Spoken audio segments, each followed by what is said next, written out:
வாசிக்க கேட்கலாம். அன்பு இல்லாதவன் தேவனை அறியான். தேவன் அன்பாகவே இருக்கிறார். இன்றைக்கு அநேக இடத்திலே கிறிஸ்து பிறந்தார் என்று சொல்லி பிறந்தார் என்ற காரியத்தை குறித்து பல இடத்திலே பேசி வருவார்கள். கிறிஸ்து பிறந்தார், கிறிஸ்து பிறந்தார், கிறிஸ்து பிறந்தார். இன்னைக்கு கிறிஸ்துமஸ் கிறிஸ்துமஸ் என்று சொல்லி அநேக இடத்தில் பேசுவார், அநேக கிறிஸ்தவர்கள் பேசுவார்கள். இன்றைக்கு உலக மக்களும் அதை பேசுவோம். உலகம் முழுவதுமே இந்த நாளை கொண்டாடி கொண்டு வருகிறது. நான் சொல்லுகிறேன் கர்த்தருடைய பிள்ளைகளே, இயேசு பிறந்தது உண்மைதான். இயேசு பிறந்தார், வாழ்ந்தார், 33 வயதிலே மரித்தார், 3ஆம் நாள் உயிர்த்தெழுந்தார், அதோட பரலோகத்துக்கு ஏறி சென்றார். மறுபடியும் அவர் வருவார் என்று கிறிஸ்துவோட நம்பிக்கையா இருக்கிறது. எங்களுடைய நம்பிக்கை அவர் வருவார் என்று சொல்லி. அல்லேலூயா. அவர் இடையில 30 வயதிலிருந்து 33 வயது வரைக்கும் இந்த 3 வருஷம் அவர் பேசுற வார்த்தைகளை தயவுசெய்து பிள்ளைகளை கொஞ்சம் கவனமா வச்சுக்கப்பா. வார்த்தைகள் கவனி, தயவுசெய்து யாரும் பேசாதீங்க. ஒரு 20 நிமிஷம் தான் பேசுவேன். கவனமா கேளுங்க, வார்த்தை மட்டும் கவனிங்க. அப்போ 30 வயசு 33 அந்த 3 வருஷம் தான் அவர் இந்த பூமியிலே பேசி ஜனங்களோடு வசித்த காரியம். அப்படிப்பட்ட காரியத்திலே மத்தேயு, மாற்கு, யோவான், லூக்கால சொல்லப்பட்ட வார்த்தைகளை குறித்து பொன்மொழியான வார்த்தைகள் அநேகம் உண்டு. அவர் அதை பேசுறதை விட்டுவிடுங்கள். இயேசு பிறந்தார், பிறந்தார், பிறந்தார், பிறந்தார், பிறந்தார். இந்த பூமியில எல்லா திருட்டு பசங்களும் பிறக்கிறார்கள், ரபடி பசங்களும் பிறக்கிறார்கள். பாருங்க, இந்த ஊரை ஏமாற்றங்கள் பிறக்கிறார்கள். இப்படி போன்ற அநேக ஏமாற்றுகிற பொல்லாத காரியங்களை செய்கிற பொல்லாத மனிதர்கள் பிறக்கிறார்கள். தெரிந்தது பிறக்கிறார்கள். பிறக்கிறதுனால ஒரு விஷயம் இல்ல, அவன் எப்படி அவன் எப்படி இருக்கிறான், அவன் இந்த பூமியை எப்படி சாதித்து விட்டு சென்றான் என்று சொல்லி. இதே போல பூமியில் அம்பேத்கர் அவர்கள் பிறந்தார்கள், சட்ட புஸ்தகத்தை எழுதி வைத்து போனார்கள். புரிகிறதா இல்லையா உங்களுக்கு? திருவள்ளுவர் பிறந்தார், திருக்குறளை நமக்கு கொடுத்து விட்டு போயிருக்கிறார். தந்தை பெரியார் பிறந்தார், அவர் பிறந்தது நிமித்தம் தீண்டாமை ஒழிப்பு, பெண் பாதுகாப்பு உண்டான காரியங்கள் நடந்தது. உங்களுக்கு புரிகிறதா இல்லையா? அது போலதான் அன்னை தெரசா அவர்கள் பிறந்தார்கள். இன்றைக்கு அன்புக்கு வடிவமாக இன்றைக்கு இயேசுவுக்கு அடுத்தது பேசுகிறேன்னு சொன்னா, மற்ற ஒத்த பண்ணுகிற இடத்தில் இருப்பான்னு சொன்னா, இப்படிப்பட்ட காரியத்தை செய்தவர்கள் எல்லாரும் பிறப்பார்கள். பிறந்து என்னத்தை செய்தார்கள், என்னத்தை சொன்னார்கள் என்ற காரியம் தான் இருக்கிறது. அதே போல இயேசு பிறந்தார், இந்த பூமியில் என்ன செய்தார்? அன்பு என்ற காரியத்தை மக்களுக்கு வெளிப்படுத்தியிருந்தார். அல்லேலூயா. அவர் மக்களுக்கு அன்பு என்ற காரியத்தை சொன்னார். எந்தெந்த வடிவிலே மனுஷனுக்கு அன்புகளை செலுத்த வேண்டும், எந்தெந்த வடிவிலே அன்புகளை செலுத்தினால் மனுஷனுக்கு புரியும் என்று சொல்லி அவர் சொல்லுகிறார். பாருங்க, ஒரு மனுஷன் அன்பு இல்லாதவன் தேவனை அறியானா. ஒரு மனுஷனுக்கு அன்பு இல்லைன்னு சொன்னா சொந்த தகப்பனையோ தாயையோ தன் மனைவியோ தன் பிள்ளைகளையோ மட்டுமல்ல, அக்கம் பக்கத்து மக்களையோ சரி, ஒருத்தவங்களுக்கு உதவி செய்யாம, ஒருத்தருக்கு நன்மை செய்யாம, தீங்கு மட்டும் செய்து தான் என்று தனக்கென்று வாழ்ந்து மற்றவர்கள் தீங்க செய்கிறவன், இவன் எந்த கடவுளை கும்பிட்டாலும் அவன் தேவனை அறியாதவன். அவனுக்கு தேவனை தெரியாதான். அவன் என்ன வேணா வஸ்திரத்திலும் சரி, என்ன ஆடைகளும், எந்த ஆடைகளும், எந்த ஆபரணங்களும் அறிந்தாலும் சரி, மற்றவனுக்கு ஒருத்தர் உதவி செய்யலன்னு சொன்னா, மற்றவனுக்கு ஒரு நன்மை செய்யலன்னு சொன்னா, அன்பு இருந்தாதான் மற்றவன் உதவி செய்வான். புரியுதா இல்லையா? அன்போட வடிவம் மற்றவங்க உதவி செய்யறதா இருக்கும், நேசிக்கிறதா இருக்கும், அவங்களுக்கு தேவைகளை சந்திக்கிறதா இருக்கும். அன்பு பல வடிவில் இருக்கு. நம்ம வேத புஸ்தகத்துக்கு என்ன சொல்லுது பார்ப்போம். அப்போ ஒருத்தர் அன்பு இல்லைன்னா அவன் தேவன கடவுளே அவனுக்கு தெரியாது. அப்ப கடவுளுக்கு அவனையும் தெரியாது. அதுதான் இயேசு சொன்ன வசனத்தை வாசிக்க கேட்கலாம். அன்பு இல்லாதவன் தேவனை அறியான். தேவன் அன்பாகவே இருக்கிறான். அந்த அன்பின் வடிவமாகிய அந்த மனிதர்களோட மாணிக்கம் இந்த பூமியிலே மனுஷன் அவதரித்து பிறந்து 33 ஆண்டுகள் வாழ்ந்தது. அது 30வது வயதிலே அது சொன்ன வார்த்தைகள் இவ்வளவு சாரம்சமான காரியம் இருக்கிறது. அதை விட்டு குழந்தை பிறந்து, குழந்தை வளர்ந்து, குழந்தை குடியில் வச்சோம், அதை வச்சோ, கொடி வச்சோம், பூ வச்சோம், புண்ணாக்கு வச்சோம் என்று சொல்லுகிற காரியம் எல்லாம் எந்த காரியத்துக்கும் உதவாது. அவர் என்ன பேசினாரோ, சித்தாந்தம் என்ன இருக்கிறதோ, என்ன வேதாந்தம் இருக்கிறதோ, என்ன அரிச்சுபடி இருக்கிறதோ, அவர் பின்பற்றும்படிக்கு அவர் என்ன சொல்லிவிட்டு போனார் சொல்லி இருக்கிற காரியத்தை நம்ம பார்க்க போகிறோம். கர்த்தருடைய பிள்ளைகளே, இந்த வார்த்தைகளை அன்பு இல்லாதவன் தேவனை அறியானான். அப்போ ஒரு மனுஷன், நான் தேவனுடைய பக்தியா இருக்கிறேன், நான் தேவனை நேசிக்கிறேன், நான் உபவாசம் இருக்கிறேன், நான் தேவனோடு பற்றி இருக்கிறேன், நான் ஒழுங்கா ஜெபிக்கிறேன், சபைக்கு வரேன், சரிதான் இதெல்லாம் செய்யறதா. ஆனா உங்களுக்கு அன்பு இல்லைன்னா தேவனை அறியான். தேவனே உனக்கு தெரியாது. அப்ப தேவன் நமக்கு தெரியலனா அப்ப எதைதான் நம்ம வழிபடுறோம்? அப்ப தேவனும் நம்மளுக்கு தெரியாதான் சொல்லுவாரு. அப்போ இந்த உலகத்துல எந்த மனுஷனா இருந்தாலும், மனுஷியா இருந்தாலும், யாரா இருந்தாலும் முதல் அவர்களுக்கு அன்பு வேணுமா? அல்லேலூயா. உபாகத்தின் புஸ்தகம், உபாகத்தின் புஸ்தகம் 10ஆம் அதிகாரம் 18ஆம் வசனம். உபாகத்தின் புஸ்தகம் 10ஆம் அதிகாரம் 18ஆம் வசனத்திலே பழைய ஏற்பாடு மட்டுமல்ல இந்த உலக மக்களுக்கும் தேவன் என்ன வார்த்தை சொல்கிறார்? வாசிக்க கேட்கலாம். அவர் திக்கற்ற பிள்ளைகளுக்கு, நல்ல கவனிக்க, இந்த வார்த்தை வந்திருக்கிற எல்லாருக்கும் இந்த வார்த்தை நல்ல கவனிக்க. திக்கற்ற, பாருங்க, வழி இல்லாத, சாப்பாட்டுக்கு வழி இல்லாத கஷ்டப்படுகிற திக்கற்ற பிள்ளைகளுக்கும், பாருங்க, புருஷன் இல்லாத, பாருங்க, இருக்கிற தனித்தன்மையா இருக்கிற ஒரு தனியா இருக்கிற, பாருங்க, விதவைக்கும் நியாயம் செய்கிறார். அந்நியன் தெரியாதவன், இந்த நாட்டுக்காரன், அந்த நாட்டுக்காரன், இந்த மொழிக்காரன், இந்திக்காரன், தெலுங்குக்காரன், மலையாளத்துக்காரன் என்று மொழி பேதம் இல்லாம எல்லாருமே மனுஷர்கள் என்று அந்நியன் என்று பாராம அன்பு வைத்து அவனுக்கு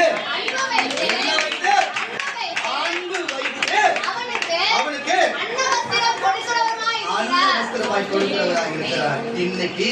இன்னைக்கு நமக்கு ஒரு ட்ரஸ்ட்ல இருந்து இன்னைக்கு தலைமகன் சொல்லப்படுகிற வெங்கடேசன் அவர் வந்திருக்கிறாங்க.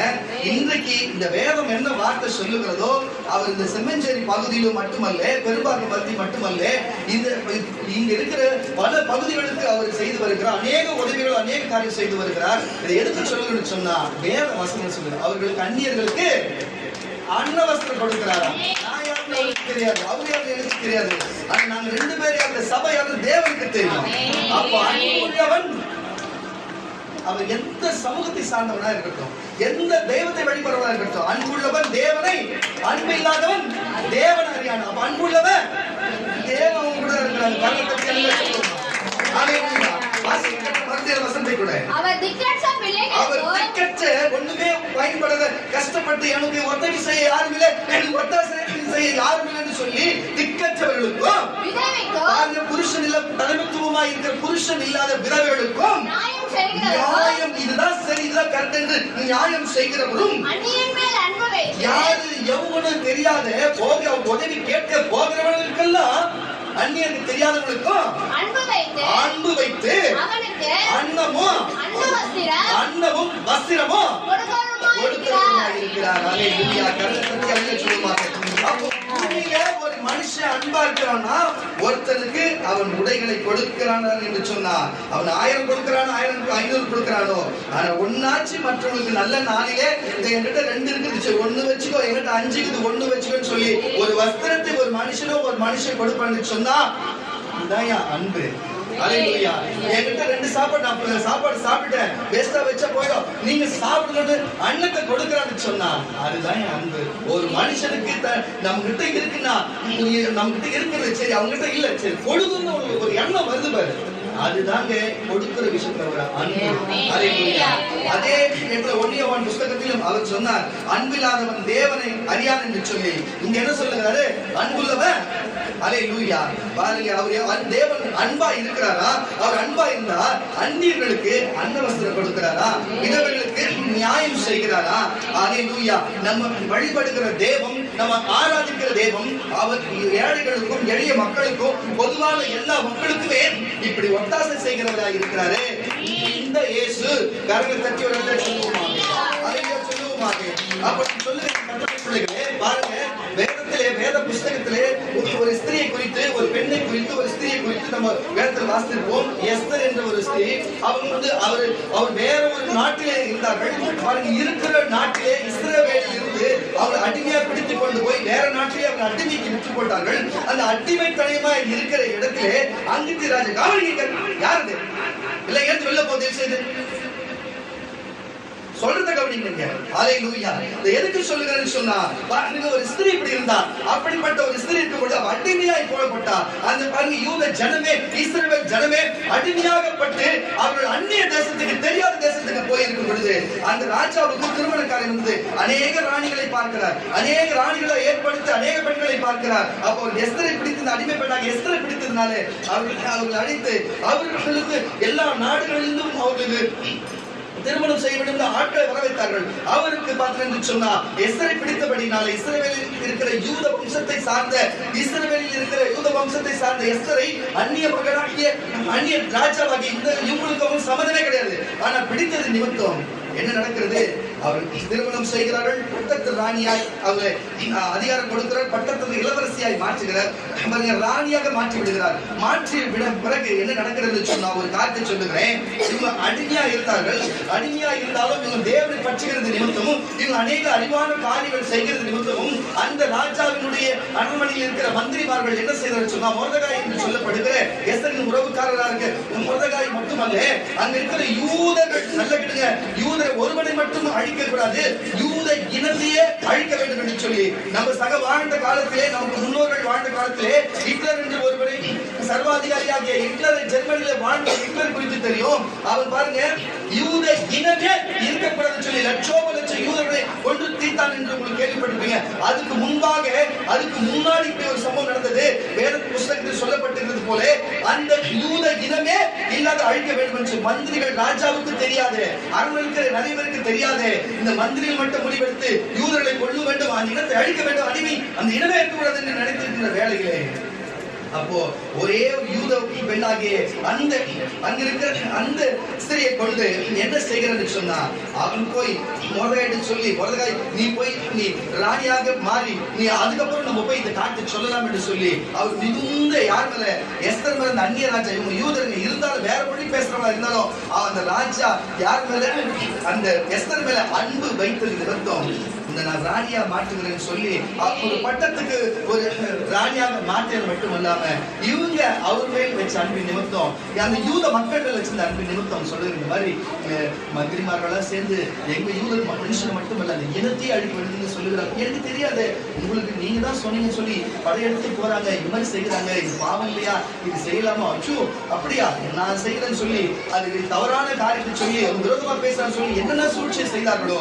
அந்த மந்திரிமார்கள் பிடித்து எந்த மந்திரிமார்கள் சூழ்ச்சி செய்தவர் கொள்ள நினைச்சாலும் அந்த மந்திரிமார்களே அவர் கொள்ளும்படிக்கு ராஜா கட்டளையிட்டார். நான் சொல்லுகிறேன், ஒரே ஒரு யூதராக இருந்த ஒரு ஸ்திரீ கணவன் அவளுக்கு அந்த அந்த யூத மக்கள் மேல் இருந்த அன்பின் நிமித்தம் அந்த தேசமே காக்கப்பட்டது. அது தேவாலயத்திலே கட்டப்பட்டது. கொஞ்சம் பல வரலாறு இருக்கிறது. ஒருத்தங்க அன்பா இருந்தா ஒரு இனம் மட்டுமல்ல, ஒரு நாடு மட்டுமல்ல, இந்த உலகம் முழுவதும் காக்கப்படும். கருத்து தச்சுவர்களே சொல்லுவோமா? எஸ்தரின் புஸ்தகம் 2ஆம் அதிகாரம் 17ஆம் எஸ்தரின் புஸ்தகம் 2ஆம் அதிகாரம் 17ஆம் வசனம் சீக்கிரம். எஸ்தர் 2:17. ராஜா பாருங்க சகல ஸ்திரீகளை பார்க்கிலும் எஸ்தர் மேல் அன்பு வைத்தார். தேவன் அப்படிப்பட்ட காரியத்தை முன்னிறுத்தி இருக்கிறார். பாருங்க சகல ராணிகளுக்கு திருமணமாக கொண்டு வந்தாலும் சகல ஸ்திரீகள் இருந்தாலும் ஆனா எஸ்தர் மேலே ராஜா அன்பு வைத்தார். சகல கன்னிகளை பார்க்கிலும் அவனுக்கு அவன் சமூகத்தில் அதிக தயையும் கிடைத்தது. ஆகையால் அவர் ராஜ கிரீடத்தை சிரசின் மேல் வைத்து அவளை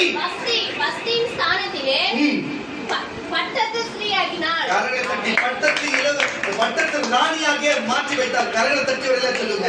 அப்ப பாருங்க அடிமையா இருந்தவள் மேல் பாருங்க ராஜா அன்பு வைத்தது நிமித்தம் ஒரு யூத ஸ்திரீ கிடைச்சா. அந்த யூத ஸ்திரீ அந்த யூதர்கள் மேல் வச்ச அன்பின் நிமித்தம் அந்த யூத மக்களே காக்கப்பட்டாங்க. என்ன ஒரு அன்புக்காக என்ன நடக்குது பாருங்க. பொண்ணு கொடுத்தாங்க என்ன கொடுத்தாங்க? அன்பு தாங்க. எந்த மொழியோ எந்த இனமோ சரி ஒரு அன்பின் நிமித்தம் நேசிச்சது நிமித்தம். அப்போ ஒருத்தவங்க நேசிக்கிறாங்கன்னு சொன்னா அதுதாங்க அன்பு. பாருங்க கொடை கொடுத்தாலும் சரி உணவு கொடுத்தாலும் சரி அதுவும் ஒரு அன்பு. அப்போ ஒருத்தர் நேசிக்கிறதும் என்னவா இருக்கிறது? ஒரு அன்பு. ஒருத்தங்க ஆபத்தின் விளிம்புல இந்த மந்திரிமார்கள் அவங்க கொள்ளும்படிக்கு போகும் பொழுது அதை செய்ய கொள்ள நினைத்தவர்கள் கொண்டது ஒரு மனுஷன் மேல ஒரு மனுஷன் காட்டுகிறது ஒரு அன்பு. என்ன ஒரு விசுவாசம், என்ன ஒரு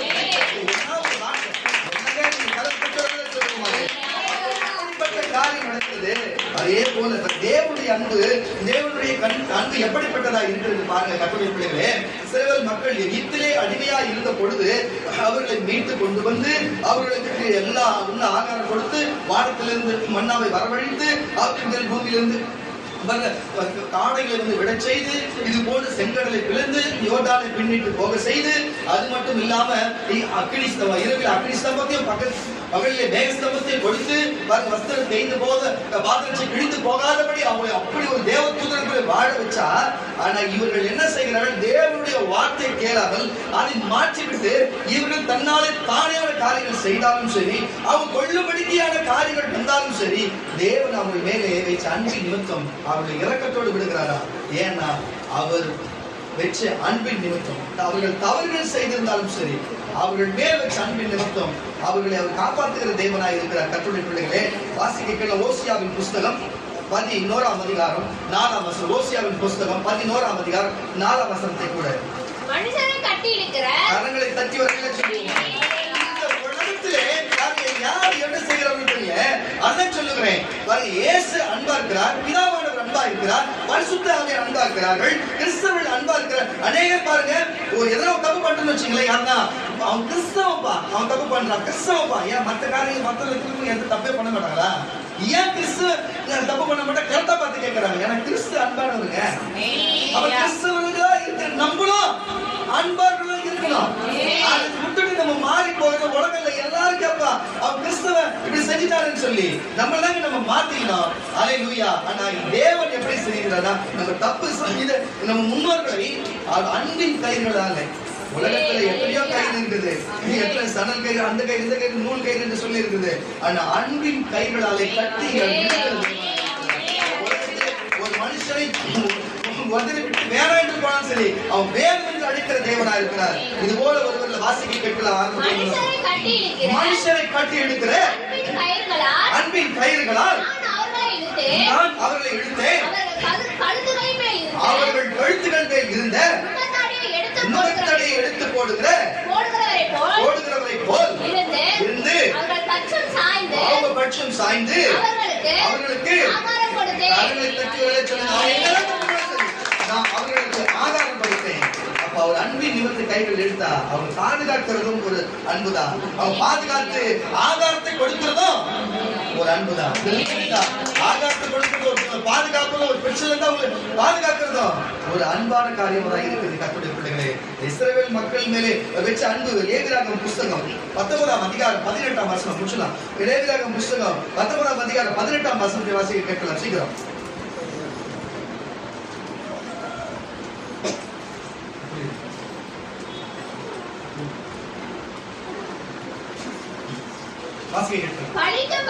பழிக்கு பழி வாங்காமலும் ஞான புத்திரர் மேல் ஒருமை கொள்ளாமலும் உன்னில் அன்பு கூறுவது போல் அன்பு கூறுவாயாக.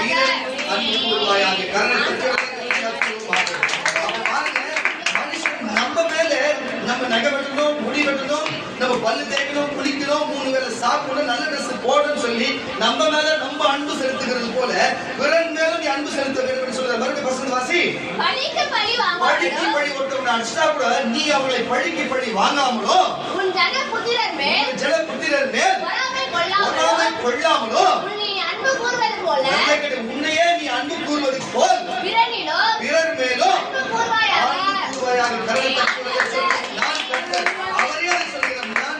அன்பு கூறுவார்கள் சொல்லி. அப்ப இருந்து சொல்லுங்க, தேவனே எல்லாருமே சமாதானமா இது வழி வாங்காத, எல்லாரும் அன்பு கூறு, நானே கர்த்தர் என்று சொல்றேன் என்று நீங்க சொல்லுகிறார். சரி, அவர் சொல்லிட்டாரு, யார் யாரெல்லாம் கேட்க போறீங்க? நான் இனிமே 2026ல இனிமே அன்பா இருக்க போறேன், மனைவி மேல் அன்பா இருக்க போறேன், பிள்ளைகள் மேல் அன்பா இருக்க போறேன், என் தகப்பன் தாய் மேல் அன்பா இருக்க போறேன். ரோட்ல எத்தனையோ வசதி இல்லாத பிச்சைக்காரர்கள், எத்தனையோ தர்மம் கேட்கிறவங்க இருந்தா கூட சரி, கொடுங்கள் உங்களுக்கு கொடுக்கப்படும் சொல்லி, உங்களின் ஸ்திரீவனுக்கு எதை செய்கிறாயோ எனக்கே செய்கிறேன் சொல்லி. நான் ஒன்னு சொல்றேன், இயேசு சொன்னார் பாருங்க, உங்களை விட ஒரு பணத்திலோ அவங்க உடையிலோ இல்ல வீடு வாசல் இல்லாம உங்களோட கொஞ்சம் கம்மியா தான் வச்சுங்களேன், அவங்களுக்கு நீ எதை செய்கிறியோ, இயேசு சொல்றார், உங்களில் சிறியோனுக்கு நீ எதை செய்கிறாயோ அதை எனக்கே செய்கிறாய்.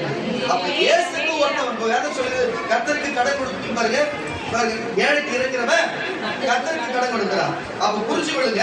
அப்ப பழைய ஏற்பாட்டில் ஏழைக்கு கர்த்தருக்கு கடன் கொடுக்கிறான்னு சொல்லுது.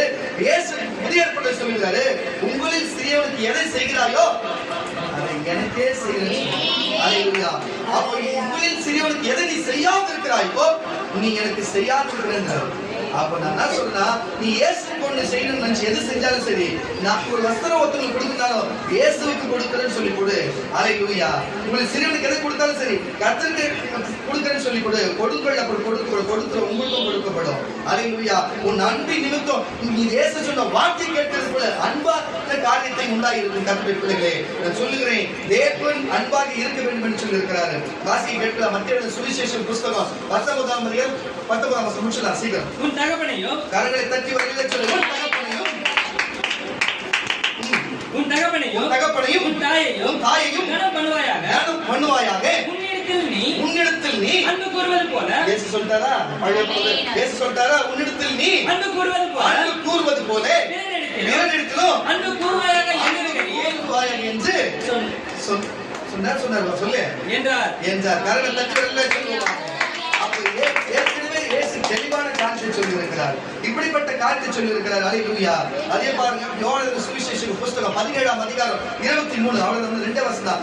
யோவான் சுவிசேஷ புஸ்தகம் 17ஆம் 23ஆம் வசனம் சொல்லுகிறது. சீக்கிரம். ஒருமைப்பாட்டில் யோவான் எழுதின சுவிசேஷ புஸ்தகம் 17ஆம் அதிகாரம் 23ஆம் வசனமா? வாசி. ஒருமைப்பாட்டில் அவர்கள் தேறினவர்களாய் இருக்கும்படிக்கு என்னை நீர் அனுப்பினதையும் நீர் என்னில் அன்பாய் இருக்கிறதையும் அவர்களிலும் அன்பாய் இருக்கிறதையும் உலகம் அறியும்படிக்கு நான் அவர்களிலும் நீர் என்னிலும் இருக்கும்படிக்கு வேண்டிக் கொள்கிறேன். யாரு வேண்டது? இயேசுநாதர் பிதாவை பார்த்து வேண்டாரு. நான் நீங்க என் மேல அன்பா இருக்கிறீங்க பிதாவே, நான் என் ஜனங்க உங்க மேல அன்பா இருக்கிறேன். என்ன நம்பி இவ்வளவு ஜனங்க இருக்கிறாங்க. எனக்கு பிதாவே நீ எனக்கு ஒரு பரலோகத்தை வச்சிருக்கிற, உங்களுக்கு வலது வருஷத்தை வச்சிருக்கிற. ஆனா நான் அன்பா இருக்கிறேன், என் மேல அன்பா இருக்கிறாங்கல்ல, நான் உங்க மேல இருக்கிறேன். அந்த அன்பின் நிமித்தம் நான் இருக்கிற அவங்களே வைப்பா, நான் இருக்கிறதுல அவங்களே வைப்பான்னு சொல்லி. அப்போ ஒரு மனுஷன் அன்பா இருந்தா, தேவன் எப்படி இயேசு பிதா மேல அன்பா இருந்தோ இயேசு நம்ம மேல அன்பா இருப்பாரு. நம்ம பொதுமக்கள் மேல அன்பா இருந்தா இயேசு மேல அன்பா இருப்போம். அப்ப அன்பா இருந்தா பிதா அன்பா இருந்தாலும் பரலோகத்துக்கு போல இயேசு நம்ம மேல தான் நம்மளும் பரலோகத்துக்கு போவோம். அன்பு இல்லாதவன் ஒண்ணுமே பிரயோஜனம். வாசி மறுபடியும் வசனத்தை கூட. ஒருமைப்பாட்டில் அவர்கள் தேறினவர்களாக இருக்கும்படிக்கு என்னை நீர் அனுப்பினதையும் நீர் என்னில் நல்ல கேட்டுங்க. பிதா அனுப்பினதையும் நீர் என்னில் அன்பா இருக்கிறது போல அவர்களிலும் அன்பா இருக்கிறதையும் உலகம் அறியும்படிக்கு நான் அவர்களிலும் நீர் என்னிலும் இருக்கும்படி வேண்டிக் கொள்கிறேன். அல்லேலூயா. தொடர்ந்து அந்த வாசிச்சீங்கன்னா உங்களுக்கு புரியும். அல்லேலூயா. பிதா உலக தோற்றத்துக்கு முன் நீர் என்னில் அன்பா இருந்தபடியினாலே நீர் எனக்கு தந்த என்னுடைய மகிமையை நீர் எனக்கு கண்டவர்கள் காணும்படிக்காக நான் எங்கே இருக்கிறேனோ அங்கே அவர்களும் என்னுடனே கூட இருக்கும்படிக்கு விரும்புகிறேன். புரிஞ்சுச்சா? கரத்தட்டியாலே சொல்லுவாங்க. ஏன் இந்த ஊழியக்காரர்கள் மட்டும் இப்படிப்பட்ட காரியம்? இயேசு பிதா மேல் அன்பா இருந்தார். அதனால பிதா செய்கிற காரியத்தை இயேசு இந்த பூமியில பேசினார். சீஷர்கள் இயேசு மேல் அன்பா இருந்தார்கள். இயேசு செய்த காட்டிலும் மேலாக சீஷர்களும் செஞ்சாங்க. ஆமாவா இல்லையா? நான் என்னோட 19வது வயசுல ஞானஸ்நானம் கொடுத்தேன். 17வது வயசுல இயேசு ஏற்றுக்கொண்டேன். இன்னைக்கு இயேசு செய்கிற அற்புத கர்த்தர் என் கூட செய்கிறார். அநேக தொட்டவுடனே அபிஷேகத்தில் இருக்கிறார். தொட்டவுடனே பிசாசுகள் ஓடு, தொட்டவுடனே மாறினது. ஒரு மனுஷன் எதிர்க்க வந்து அவன் வாழ்க்கையில் நடக்க போகிறது கர்த்தர் வெளிப்படுத்துகிறார். இயேசு பூமியில் நடந்த செய்த காரியம். ஏன்னா நான் அவர் மேல் அன்பா இருந்தேன். அல்லேலூயா. அவர் என் மேல் அன்பா இருக்கிறனால அவர் என்ன செய்கிறார்? என்ன கொண்டு செய்கிறார். நீங்களும் அவர் மேல் அன்பா இருந்தா அவர் என்ன செய்யற உங்களை கொண்டு செய்வார். அல்லேலூயா. அதுதான் விஷயம். பிதா மேல் அன்பா இயேசு செய்தார். இயேசு செய்தது போல பிதா செய்தார். இன்னைக்கு சொல்லுகிறேன் பாருங்க, இயேசு பிதாவுடைய அன்பு எவ்வளவு பெருசுனா, இந்த பூமியில பாவத்திற்காக இயேசுவையே பலி கொடுக்க, சொந்த குமாரனை பலி கொடுக்கும்படிக்கு நம்மளுடைய பாவத்திற்காக நம் பிள்ளையே ஒப்பு கொடுத்தார். அதை விட அன்பு வேற எங்க இருக்கு? யார் செய்வா? ஒரு அறிஞர் சொல்லுங்க. இயேசு இந்த உனக்காக எனக்காகவே நம்ம பாவத்துக்கு பலியாக வேண்டிய நம்மள அவரே தனக்காக நமக்காக ஒப்பு கொடுத்து சிலுவையில் அறையப்பட்டார். தன் ஜீவனை கொடுத்தார். சிநேகிதனுக்கு சிநேகிதன் தன் ஜீவனை கொடுப்பான். அதோட அன்பு வேற என்னன்னு இயேசுவே சொல்றாரு பூமியில. அவர் சிநேகிதனை நம்ம சிநேகித்ததுனால அன்பு வச்சு தான் உயிரே கொடுத்தாரு. அது மட்டும் இல்ல, இயேசுவை நம்பி போன சீஷர்கள் 12 சீஷர்கள் இருந்தாங்க பாருங்க. இயேசுவை எப்படி சிலுவை அரைஞ்சாங்க, அது போல பேதுரு தலைக்கீழ அரைஞ்சாங்க பாருங்க. சிலுவை எக்ஸ்போர்ட் மாதிரி சிலுவை அரைஞ்சாங்க, கழுத்தை வெட்டி போட்டாங்க, ஈட்டியால் குத்துறாங்க, கல்லெறிஞ்சு கொண்டாங்க, எண்ணெய் கும்பர்ல போட்டாங்க. இது போல சீஷர்களுக்கும் அப்படிப்பட்ட நிலை வந்தது. உயிரே கொடுத்தாங்க. மக்கள் மேல வச்சு அன்பை பாருங்க. அன்னை தெரசா எந்த நாட்டுல வாழ்ந்தாங்க? இந்தியாவுக்கு வந்தாங்க.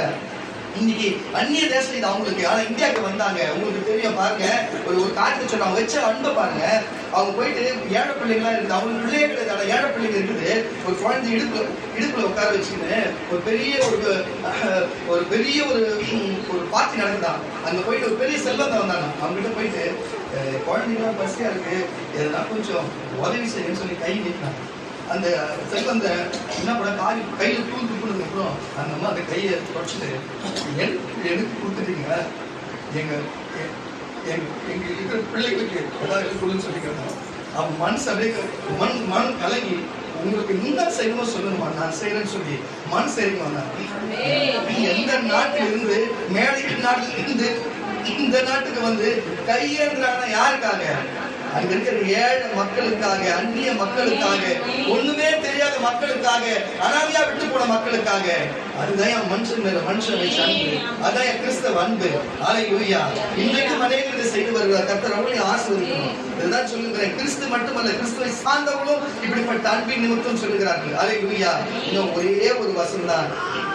1 யோவான் புஸ்தகம் 5ஆம் அதிகாரம் 1ஆம் வசனம். 1 யோவான் புஸ்தகம் 5ஆம் அதிகாரம் 1ஆம் வசனம். அன்பு இருந்தா எப்படி இருக்கணும்? தேவன் எப்படிலாம் இருக்க சொல்லுகிறார்? அன்பு இருந்தா என்ன செய்யும், அன்பு இருந்தா என்னென்ன செய்யாது என்று சொல்லியிருந்த ஒரு முடிச்சிடலாம். ஏன்னா அண்ணன் வெளியில போனோம். சரி, இயேசுவானவரே கிறிஸ்து என்று விசுவாசிக்கிற எவனோ, நல்ல கேளுங்க, இயேசுவே ரட்சகர் என்றும் இயேசுவே காவல் காக்கிற தேவன், அவரே தேவன் என்று கிறிஸ்து என்று விசுவாசிக்கிற எவனோ, இங்கே வந்திருக்கிற யாருன்னு நம்புறவங்க இருப்பீங்கன்னா தேவனாலே பிறந்திருக்கிறார். அவங்க தான் தேவனாலே அவங்கதான். அப்ப இருந்து இந்த ஊருக்குள்ள நம்ம பெற்றிருப்பாங்க, இயேசு பிறந்தார் சொல்லி. அட பாவிங்களா, இயேசு பிறந்தார் சொல்லி. இயேசு பிறந்தாரு, இயேசு இந்த மாதிரி அன்பு குறிச்சு பேசினாரு. பிரசங்கத்துல பேசுறீங்களா? உடனே ஒரு வசனம் லூக்கா எழுதின சுவிசேஷம் புத்தகம் 1:21 எடுத்துக்கிறது, இல்ல ஏசாயா 9:6 எடுத்துக்கிறது. வேற வசனமே கிடையாதா? ஏன் இவ்வளவு வசனம் பேசினாரு இயேசு? என்னையா இயேசு எதை போதிக்க வந்தா அது போதிக்கயா? அல்லேலூயா. இத ஒன்னு எடுத்துக்கிட்டு இது ஒரு கதை ஒண்ணு. இவ்வளவுதான் நான் சொல்லுகிறேன். இயேசு பிறந்துட்டாரு, நீ இயேசுக்கு பிறக்கணும். நீ நல்லவனா பிறக்கணும், நீ பரிசுத்தமா பிறக்கணும், நீ அன்புள்ளவனா பிறக்கணும். நேற்று வரைக்கும் வேற, இந்த சபைக்குள்ள வர வரைக்கும் வேற. இப்ப நீ அன்புள்ளவனா இருக்கணும், நீ நல்லவனா இருக்கணும், நீ மத்தவங்க உதவி செய்யணும், அன்புள்ளவனா இயேசுக்கு பிறந்தவனா இருக்கணும். அல்லேலூயா. என்ன சொன்னாரு? அன்பில் அவன் தேவனை அறியான் என்று சொன்னாரு. உனக்கு அன்பு இருக்குன்னா நீ தேவன் உங்களுடையங்கிறாரு.